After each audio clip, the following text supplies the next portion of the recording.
You are listening to the Effective Statistician podcast, a weekly podcast with Alexander Schacht, Benjamin Pieske and Sam Gardner, designed to help you reach your potential, lead great science and serve patients without becoming overwhelmed by work. Today I'm talking with Chrissie Fletcher about the EFSPI Stats Leaders Meeting in 2021. Stay tuned, and now some music. Chrissie is an awesome personality. She has had a lot of influence and is still a lot of influencing in the stats community. She has led EFSPI, she is a new chair of PSI, she has run the HDA special interest group for many years. She has done lots of different presentations, and she also actively participated in the ICH E9 addendum. There is lots of things to be said about Chrissie. Listen to this episode where you will learn much more about the topics from the Stats Leaders Meeting, which are really relevant to you, and you will surely learn quite a lot from her. So stay tuned for this. I'm producing this podcast in association with PSI, a community dedicated to leading and promoting the use of statistics within the healthcare industry for the benefit of patients. Join PSI today to further develop your statistical capabilities with access to the ever-growing video-on-demand content library, free registration to all PSI webinars, and much more. There's a lot that currently is happening. Head over to psiweb.org to learn more about PSI activities and become a PSI member today. Welcome to another episode of the Effective Statistician. And today I'm really glad to have Chrissie Fletcher here, who has been on the podcast before. So if you just scroll back quite a lot, there's an episode about estimands. And that was really good. But today we are not talking about this topic, where Chrissie is also an expert and actually quite influential. We talk about the EFSPI Stats Leaders Meeting that happened mid-2021 recently. And there were a couple of very interesting discussion points in that. The first was about career development and leadership skills. And the second was about data science versus biostatistics in the pharmaceutical industry. There were actually two more, and you can read about it on efspi.org. But for, let's say, timing, let's focus on just these two ones. So, Chrissie, how are you doing today? I'm doing well, thank you very much. I hope you are too. Very good. It's great to speak with you, also just over the internet, but still great. So what do these things, leadership and career development, mean for you personally? So what a great question. So career to me is about having fun. We spend a lot of time in work, and ultimately we've got to enjoy what we do. So for me personally, I really want to have lots of fun when I'm working, and that's what I try to do all the time. I also want to feel that I'm being stretched and being challenged. So in a career that's going to be enriching, how am I still learning? Am I still curious? Not being challenged so much that it's very stressful, that a little bit of stress is not actually bad. Mm-hmm. But I do want to feel that I'm making a difference, I'm growing. And so I always look out for roles that can help me stretch myself and challenge myself. And I also like it with career, I think it means about breadth and depth and diversity in opportunities. There are so many roles that we can have as statisticians outside of statistics as well. We do not need to necessarily stay within our line function. So to me, everyone's different, but I have enjoyed a breadth of roles. I've enjoyed getting into some topics and areas in depth. But I also value diversity and inclusion. So we always want to make sure that we're looking outside of our sort of comfort area, and to think of new roles that again might give us a very different view of the sector, our industry, and the pharmaceutical industry that we work in. Yeah, I completely agree, and I think it would benefit us as a function if we would spread more across the business, because that would help us also to get more influence. One of the statisticians that I worked together with at Lilly, she moved into regulatory, and of course that helps really to have some kind of better connection to these functions as well. There's others that I know who moved into pharmacokinetics, pharmacodynamics, so more of these kind of quantitative fields as well, or real world evidence, or yet completely other areas. And so there's a couple of episodes actually around this topic, and then that's really good. What I really love also about is this fun part. Can you expand a little bit on this? Well, people who know me, I love being a statistician. I know that we can add tremendous value. So I enjoy what I do. I enjoy the learning. Look at what we do now compared to what we did maybe 30 years ago. It's just so different. But when we spend a lot of time as statisticians, we are in lots of meetings. There's lots of thinking time. We're looking at applying complex methodology. Our heads can hurt quite a lot with all the thinking that we do. But at the end of the day, again, to me, it's important to feel that I'm making a difference, and actually I'm enjoying the people I work with, the people I collaborate with, and knowing that I'm serving patients at the end of the day. So it's all the different things we can do at work, which has been challenging in the COVID pandemic. We're not seeing people face to face. We're not having the tea and coffee conversations. How is life outside of work? And it is about balancing sort of what we do at work, and also we're looking after ourselves physically and mentally. And I think that's been really stretched in the last couple of years. So just trying to make sure people have a safe place at work to sort of be themselves, and enjoy work where you can do work that you enjoy doing, and using your strengths, but also feeling you can make a difference. You can apply yourself in different things, and again, enjoyment means different things to different people. But my passion for statistics, I just love what I do. So I'm pretty happy to really get involved in lots of different things, and it gives me the enjoyment that I'm searching for. It's really interesting how you describe these things, because if you speak about career, you haven't once mentioned promotions, getting bigger titles, having more salary, or these kind of things. But you talked about impact and satisfaction and fun and collaboration and these type of things. How do these two things go together? So a career over a long-term view, clearly, we might be. It depends on what you're looking for. Some people are very career orientated. They're looking to be the head of a department in the future. They might set out a plan and identify the roles that they'll need to prepare themselves for that. I think it is important that as individuals, we do look at what is it we're looking for in our careers. What might be the next role that actually would really help expand our remit, increase our visibility, and make more of a bigger impact.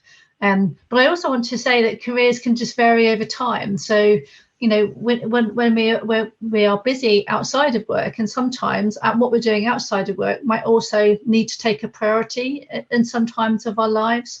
So we can navigate our careers based on what it is that we're currently living with. But I know some people are looking for that role title. They're looking for certain salary expectations. And that's great. At the end of the day, people are driven by different things. It's good to talk about those things. It's good to be open and honest about what it is that you're looking for.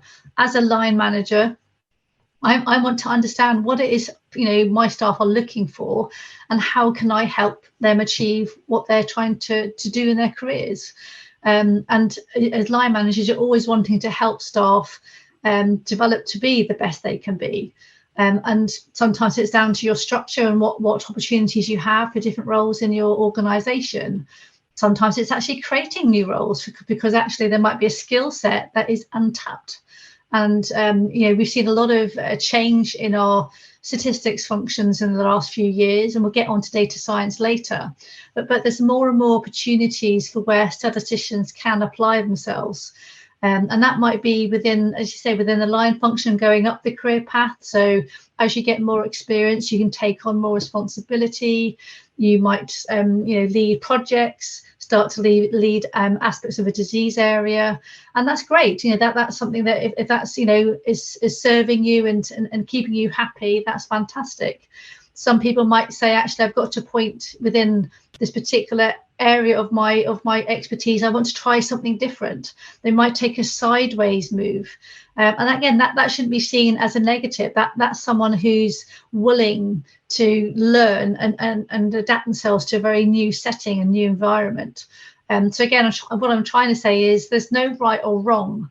Whatever you want in your career, it is up to you as an individual to try and drive that yourself. Talk to your managers, because we're not mind readers. What is it that you're looking for? How can we help you achieve what you want to achieve? I think that is really the important thing. You need to be clear about what role your work plays in your life. Yeah. And then career means having a good fit of that into your life. It may even be like, I want to step back. Yeah. Because now, I have a new partnership, or this, I want to take care of my family, and, I really want to, get a less stressful job. Yeah. Even maybe, have a cut in salary. Yeah. Because that's better. Then I think that's also, a very reasonable career step to have.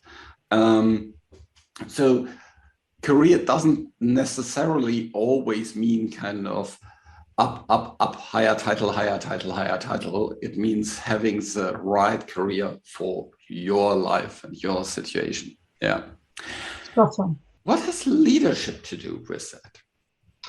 So leadership to me means about influencing, and that might be influencing a group, a team, and individuals, setting a clear vision. So leaders are, wanting to make sure that there is a clear path forward. What is it we're trying to achieve?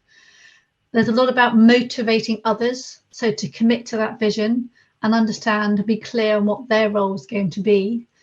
And empowering. I think leadership is about empowering others so they can be the best they can and let them do what they need to do. So that's what leadership means to me, is that there's different leadership styles, and I think there's that can vary on the situation, but they're the topics that come to mind when I think of leadership. Mm-hmm.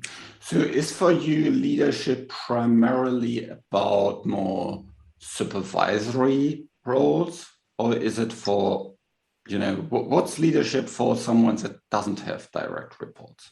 So leadership is not management. So everyone, in my view, can be a leader. If we're the line function rep on a team, we're going to be bringing to the table our own thoughts from our line function. We are going to try and influence that team on maybe changing strategy or even advancing a strategy and trying to garner that support. So everyone, I think, can be a leader. Separate out leadership from management, which is, again, how are staff being supported in their career. So it is important that line managers also need to sort of themselves think of leadership as being a different element of what they're doing as part of their role. And again, leadership is something that everyone can develop and use in different ways in their roles, depending on what they're being asked to do. And when you are given the opportunity to lead a project, again, it's a rewarding opportunity. Can be quite daunting. How do I encourage this team to work together to do what I'd like them to achieve. So if you're leading a statistics team, you're trying to empower them to, again, be their best so they can deliver on the project work. And again, as within your company, then that leads to, again, hopefully achieving all the key deliverables and work that is required. But individually, you might be asked to join a cross-functional team and bringing your own style and your own expertise. Again, through the work that you're doing there's a role that you're playing to bring, again, leadership to the table, primarily perhaps because you're being asked to bring your statistical expertise. And again, sometimes that can be challenging. It's, leadership does come with a lot of communication skills. We thought about influencing a lot, and that could be, again, talking in a group setting, individual one-on-one kind of conversations, sometimes aligning on views. So that's why sort of there's a lot of collaboration and partnership, and how you do that will depend on the leadership styles that you bring to the table. Mm-hmm.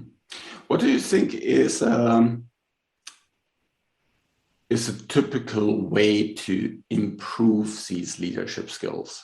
Because is it just kind of, well, there's lots of leadership books out there. Is it just about reading these books and that's it? So I think many people probably have heard of the 70-20-10 rule. Okay. A lot of what we do is learn on the job, the 70%.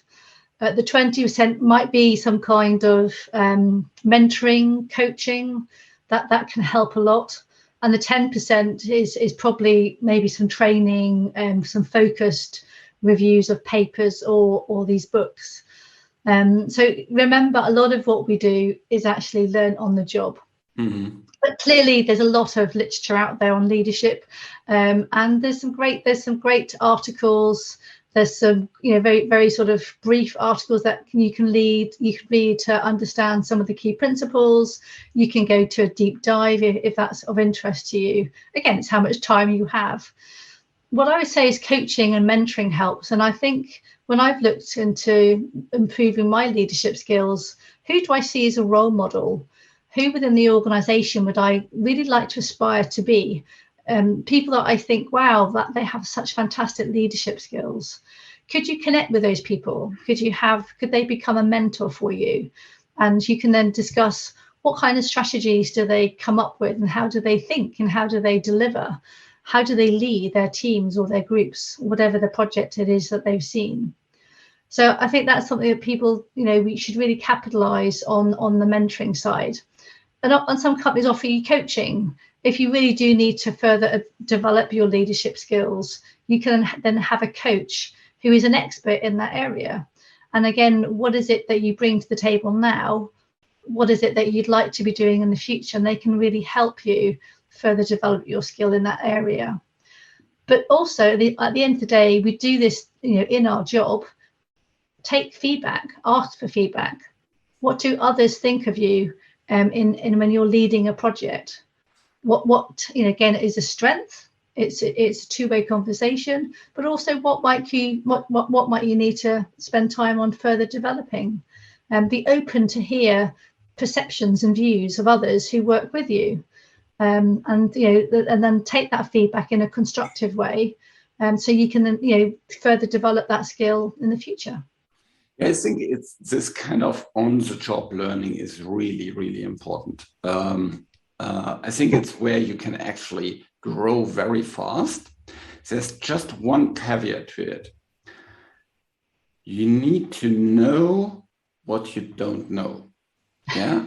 So it's you need to have some kind of understanding of what are these different aspects. Yeah, you need to put some kind of words around it. Yeah, like if you don't know that there's parametric tests and non-parametric tests, yeah, then, well, you can't ask for it. You can't look for it. Yeah. In the same way, I think you need to understand certain basic concepts of leadership. Yeah, of different leadership skills. So, for example, if you think about presentation, yeah, what are the 3 modes of persuasion? And look out for these. But if you have never heard about it, yeah, you will always stick to, just your logical facts. And that can kind of be really frustrating, because then you try to look for even more arguments and more, logics and more data, yeah, yet that doesn't help you. So I think there's kind of, if you know the basic concepts, then you can do much better in improving them and also asking more specifically for feedback. So what I, for example, usually do if I give a presentation, I prime someone in the audience before to give me feedback thereafter. Because then you can see kind of, okay, you get much better quality feedback because they know they will be asked to provide feedback.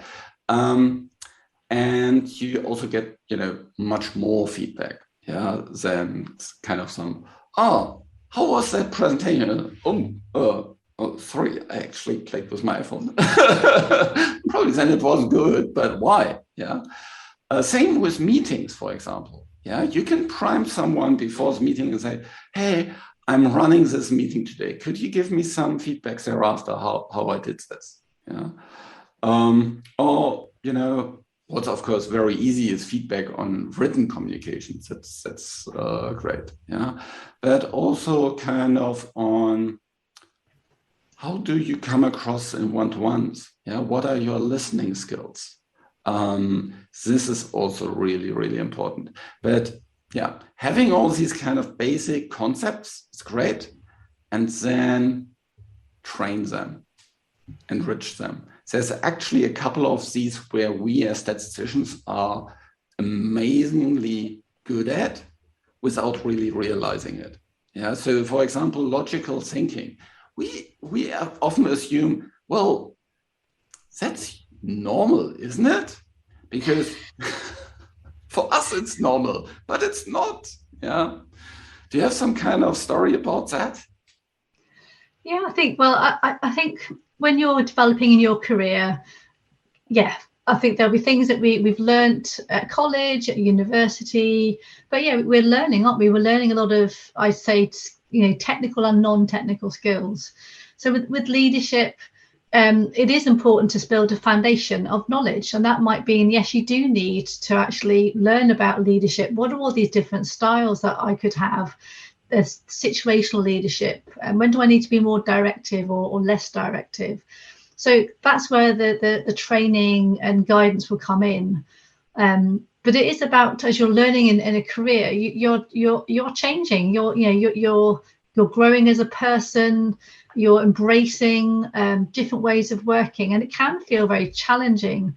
And I do hear people feeling overwhelmed. I think it's important to try to break things into little bite-sized pieces.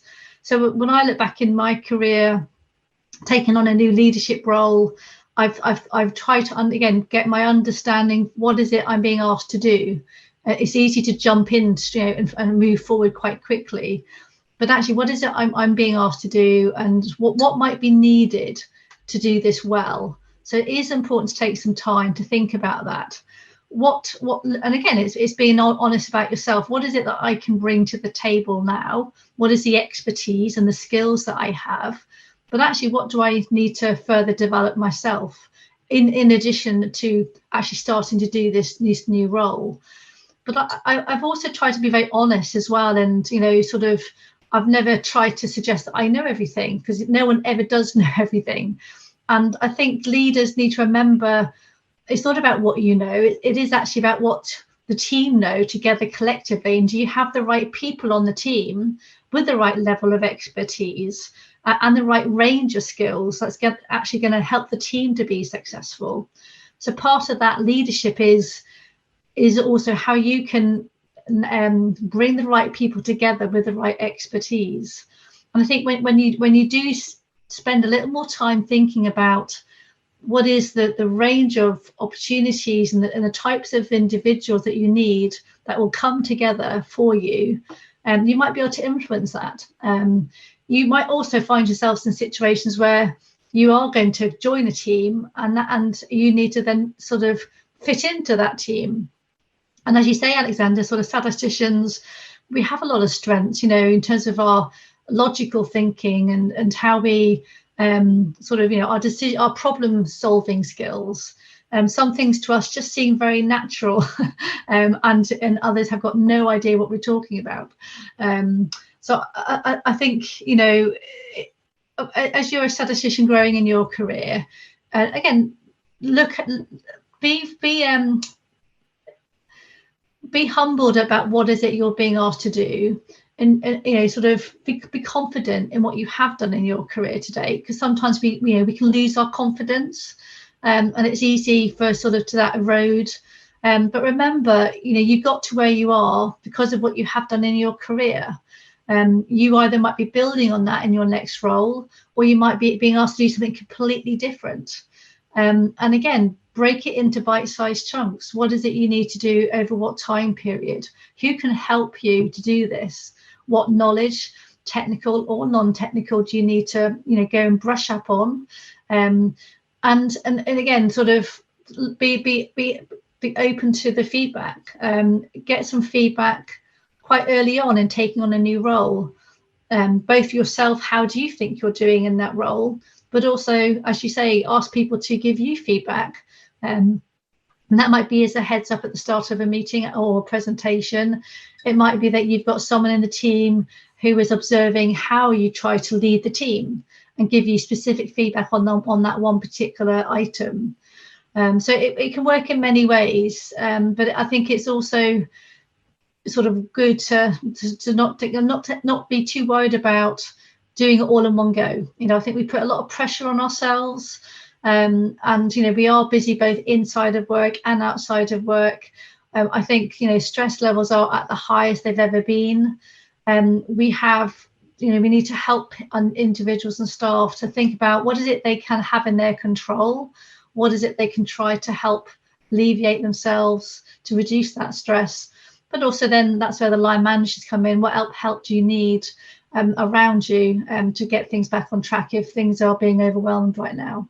So I hope that's, again, a few sort of hints and tips of trying to move forward at a time where things are under significant change. But again, it's an exciting time. You used a couple of words like do this and do that, but you also mentioned a couple of times be. So my perception is leadership is not only about skills, it's also about mindset and attitudes. What do you think are the mindset and attitudes that we as statisticians should embrace to be better leaders? It's a really good question. And I think when we had our second or third EFSPI Statistical Leaders Meeting, we actually did have a topic about the mindset of statisticians embracing change. And I think at that time, this is going back a few years now, we felt that statisticians in general, it's not clearly everybody, but in general, we felt that we're quite slow to change. And why is that?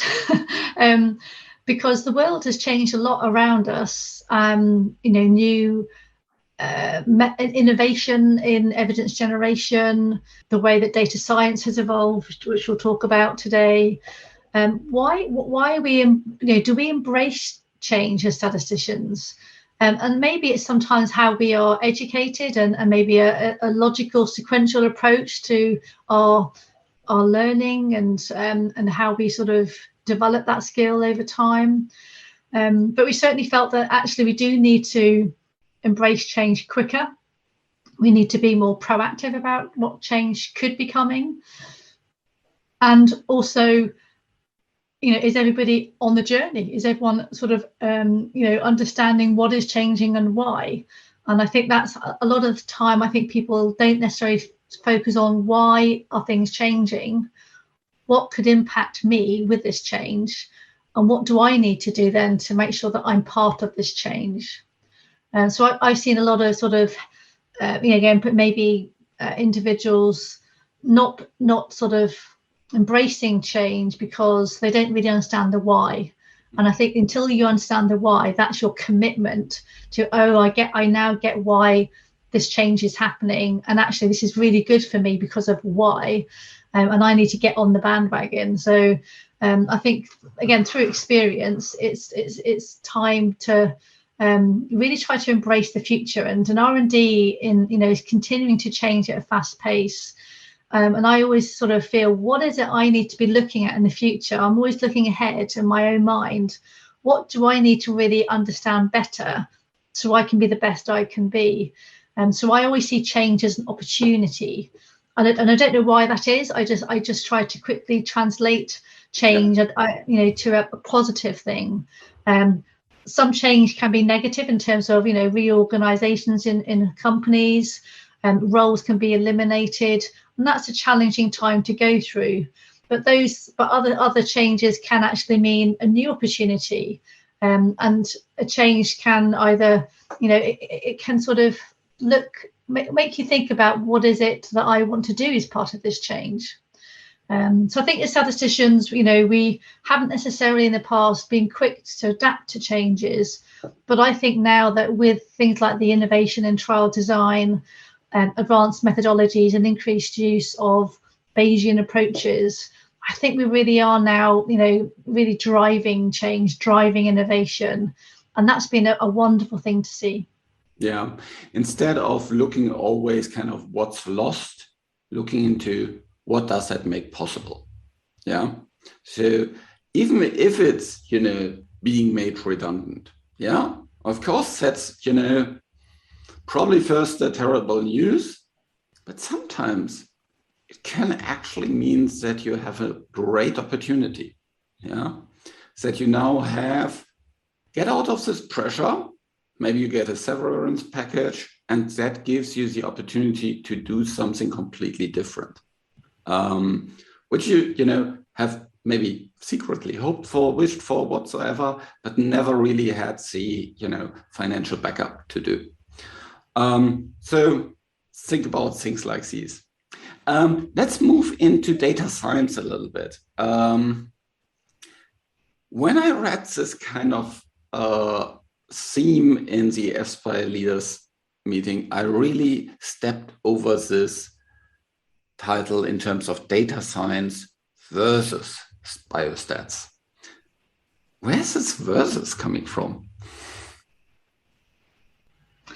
So I don't really think I don't see it as a versus myself. I think there's a lot of synergy, and I think in GSK, data science is part of biostatistics, and we're actually working really closely together to maximize key data science approaches, such as where we can use machine learning in research and development.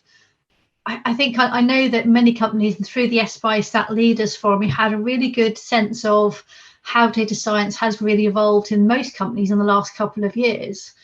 It's true in my company now, there's lots of different data science groups in all parts of the organization. So that whether that be in corporate, in commercial, in R&D, they're everywhere. Many people are calling themselves data sciences. Well, that's great. But within the biostats world and our place and I'm thinking of R&D, we've got our own data science group as well, but it is part of a biostats group. So I don't see it as being versus.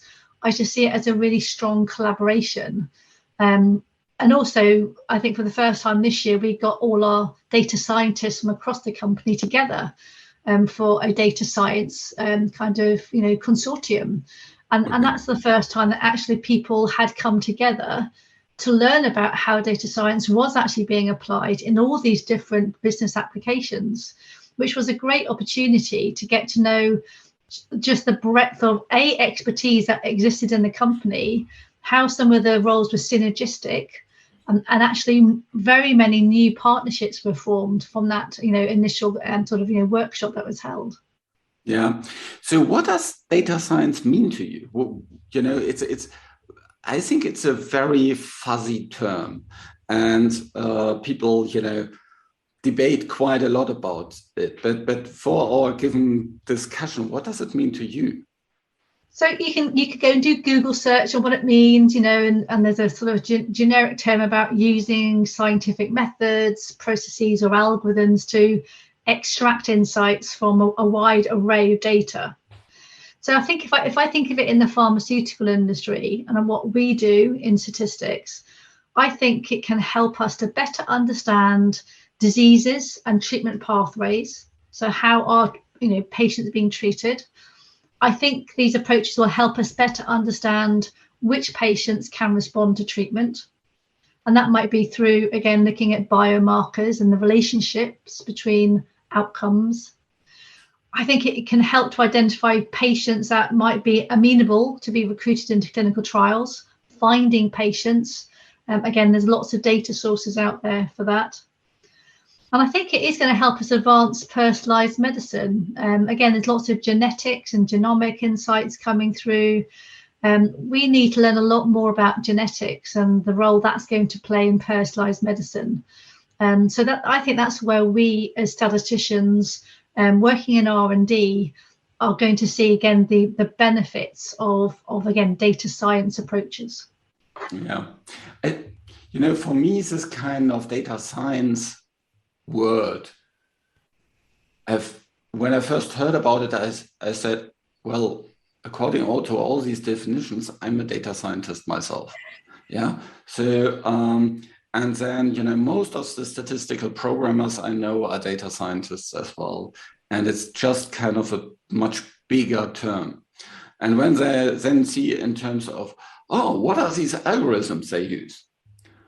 Lots of these come from books like Elements of Statistical Learning, yeah, where I think like, okay, so I've, read these books decades ago. I applied these methods decades ago. So why is that now, as the statisticians are now not allowed to use these methods anymore? It's kind of, it's weird, yeah. So as if logistic regressions and variable selections are something that we have never used in the past. It's kind of course we did, yeah. So have we used clustering and other unsupervised methodology? Have we used, dimension reduction methods for better understanding questionnaires? Of course we did. Yeah. So, for me, that's just, a really sexy term that has actually a much better branding overall in the companies. Yeah. If you talk to, let's say, someone from marketing or someone from finance, yeah, they think of data science, these are the cool people that can help me understand data. Yeah. Whereas sometimes they think of statisticians, these are these kind of nerdy people that sit somewhere in R&D and produce tables. Yeah. And we need to have them by SOP. Yeah. So if I think about these two brandings, I'm rather being a data scientist than a statistician, actually. What do you think? Well, I think there's a lot of synergy, clearly, Alexander, and I think, data scientists, there's a lot of statistics, a lot of statistical modeling. So we, as statisticians, have a lot of statistical expertise that's required for data scientists. We have good programming skills, which is key for data science. Yep. We can manipulate data and we can analyze data, again, core for data scientists. The use of data visualization, we do that in clinical trials and real world evidence. And we are used to developing models, statistical models, again, predictive models. We have a very structured thinking, we have really good problem solving skills. You need to be able to communicate, which again, we've been really focused on in the last, many years actually for statisticians. And we can see ourselves interpreting results.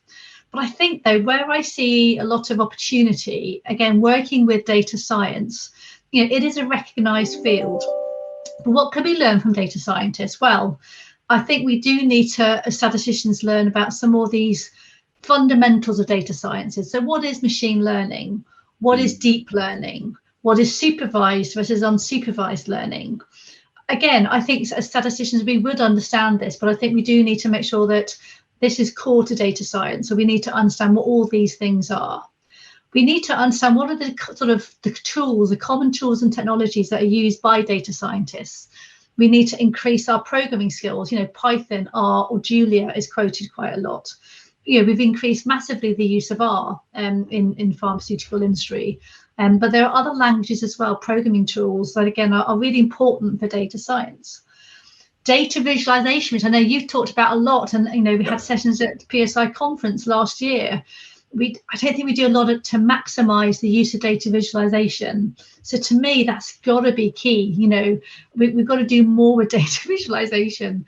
And data science is used to working with very big data, massive data sets, on the scale that we're not used to in clinical trials. But because a lot of data scientists do develop models, predictive models, they need to be deployed. So we're not used to deploying models. I think that's what people talk about with working with engineers, is you build solutions, you develop models that can predict, but then you have to deploy it and get it out there, and others need to be able to do and use it. Yeah. And telling a story is mentioned as something that's really important for data scientists to get across the terminology and what is it they're trying to do. And as statisticians, I think we can do more with telling a good story. Yes. And again, but making sure we're branding ourselves in a positive way. But ultimately, data scientists are very good at being curious. Well, how are we good at being curious in the pharmaceutical industry? Again, that fast adoption to change. Do we ask a lot of questions? And remembering that learning never stops. And I think data science itself as a field has grown significantly in the last few years. And again, maybe it is down to branding. Maybe it is what you call yourselves. And I completely agree with you that as statisticians, we are data scientists. But I also want to respect that there is a very expert field of data scientists out there that even as statisticians, we can learn a lot from. Yeah. I think there's a huge area in this data science. Yes, there's these people that are maybe, they call themselves data engineers, that are specifically in how I can create a data library in such a way that they can easily find things, and easily extract stuff. Or there's these deep learning experts, that are really, really in this field. And I'm just thinking of Ilya Lipkovich, who's actually a statistician and has, published quite extensively about this. So there is a lot of overlap, and of course, there's a lot of variation. You talked about this gathering of the GSK data scientists. Where are all the different fields they are coming from? I think, again, we're seeing a lot of different specialists coming together. So I think in universities now, there's a lot more data science degrees emerging. Again, if you're a young person now, I'd love to go back and look at some of these fantastic courses that are going on. And because again, we are very much in a digital space, so there's a lot about the digital analytics as well, I would say. So there's pure data science degrees now that really help the expertise. There is sort of more advanced digital analytics, I think, is a big part of it. It is about the engineering side. I think the bioinformatics. There's also the genetics and access to, again, really big data. So you can see why there's a lot of different components, I think, to data science. Each have got their own areas of expertise. Each have got their own fields of application, which again, we should never think that we are experts in all of this. It's understanding enough about the fundamentals, I think, which is really helpful. It's knowing who within your organization does have the expertise in some of these areas. And I think that is changing. We heard from the EFSPI Stat Leaders, how do you bring this all together? It's really, really hard. because there's so many different pockets of applications, although maybe fundamentally a similar skill set is required, but the business units are very different. The applications of data science approaches is very different.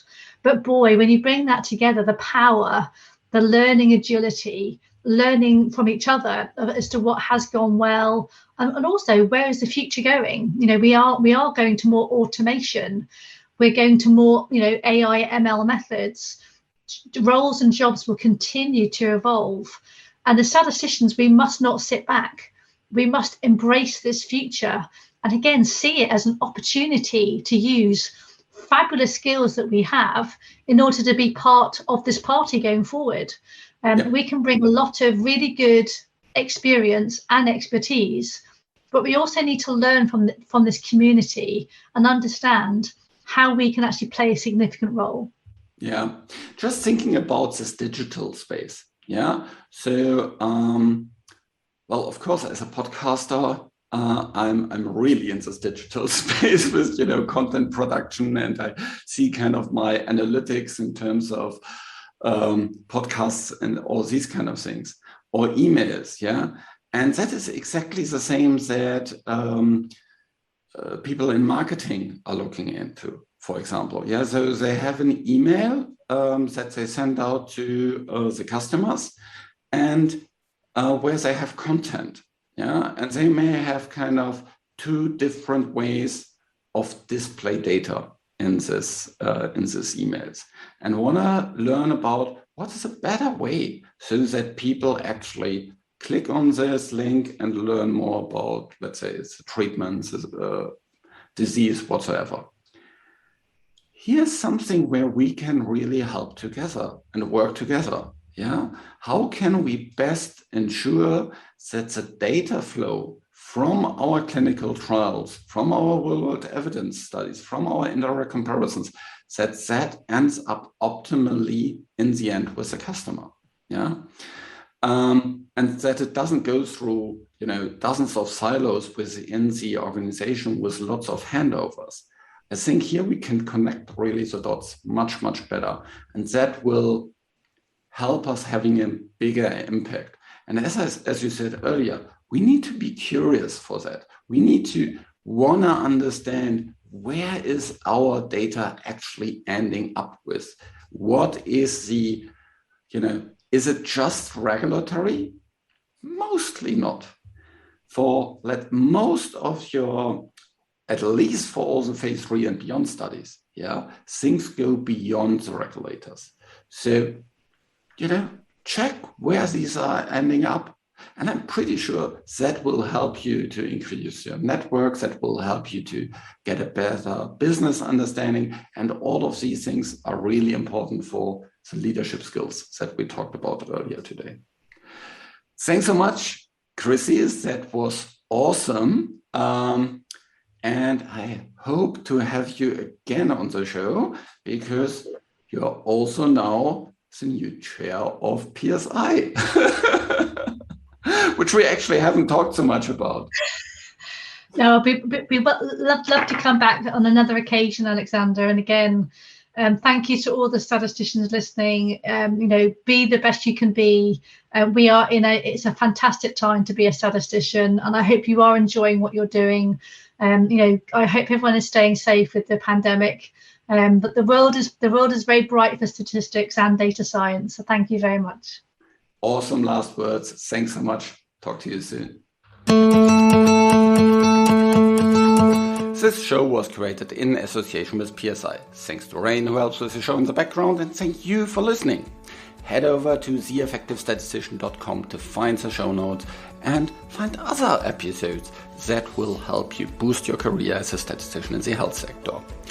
Also, there is lots of further stuff there that helps you kind of influencing visualizations and all these kind of different things.